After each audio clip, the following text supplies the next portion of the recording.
आजकल हमें बहुत सी न्यूज़ फीड और अपडेट्स बाइपोलर डिसऑर्डर के बारे में मिलते हैं, पर क्या आप बाइपोलर डिसऑर्डर से वाकिफ हैं? बाइपोलर डिसऑर्डर एक मेंटल हेल्थ कंडीशन होती है।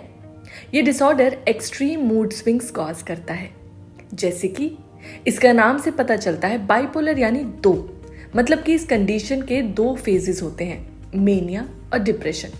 मेनिया के एपिसोड को इमोशनल हाईज कहा जाता है और डिप्रेशन के एपिसोड्स को इमोशनल लोज। डिप्रेशन के एपिसोड्स में पेशेंट बहुत सैड और होपलेस हो जाते हैं। वो हर चीज़ से अपने इंटरेस्ट लूज कर देते हैं और उन एक्टिविटीज़ से जिन्हें करना उन्हें बहुत पसंद होता है वो दूर भागने लगते हैं। यानी अगर किसी को म्यूज़िक पसंद है तो वो म्यूज़िक से दूर भागने लगता है। कोई भी चीज़ जो उन्हें करनी पसंद है वो उसके करीब नहीं जाना चाहते, उस चीज़ को ऑप्ट नहीं करना चाहते, परफॉर्म नहीं करना चाहते। वहीं दूसरी तरफ जब पेशेंट्स में मेनिया का फेज एक्टिव रहता है तो वो बहुत एनर्जेटिक फील करते हैं, फुल ऑफ एनर्जी के साथ रहते हैं और हर काम को जुनून से करते हैं।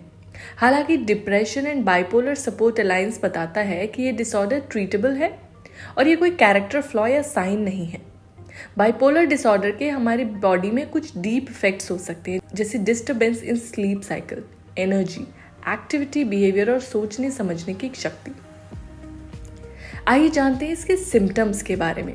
लोगों को mood swing, sadness, elevated mood, anger, anxiety, apathy, एप्रेशन, euphoria, general discontent, guilt, hopelessness, loss of interest, loss of pleasure, किसी भी एक्टिविटी को करते वक्त लॉस ऑफ प्लेजर की अनुभूति हो सकती है। उनका बिहेवियर बदल जाता है, irritability, risk taking behaviour, disorganised behaviour, aggression, agitation, crying, excess desire for sex, hyper activity, impulsivity और सेल्फ हार्म। लोगों के अंदर कॉग्निटिव लेवल पर डीप इम्पैक्ट पड़ सकता है, जैसे unwanted thoughts, delusion, lack of concentration, racing thoughts, slowness in activities और false belief of superiority.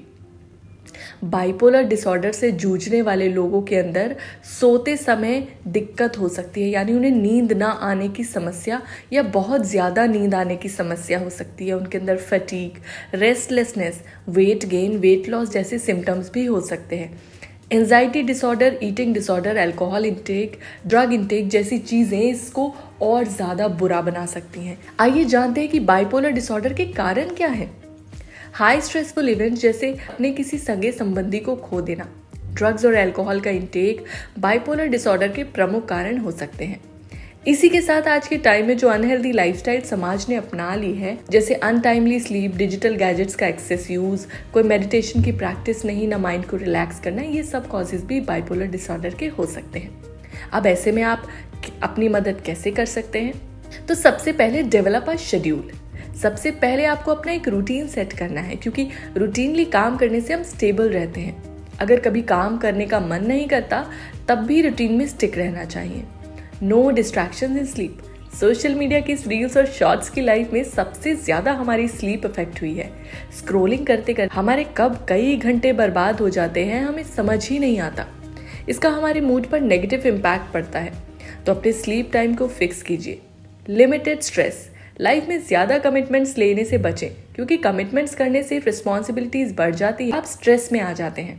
Family और फ्रेंड्स आपको ऐसे में सपोर्ट और हेल्प कर सकते हैं, इसलिए अपनी फैमिली और फ्रेंड्स के साथ अच्छे रिलेशंस बनाकर रखें। आपका अपनों से इमोशनल अटैचमेंट बहुत मैटर करता है।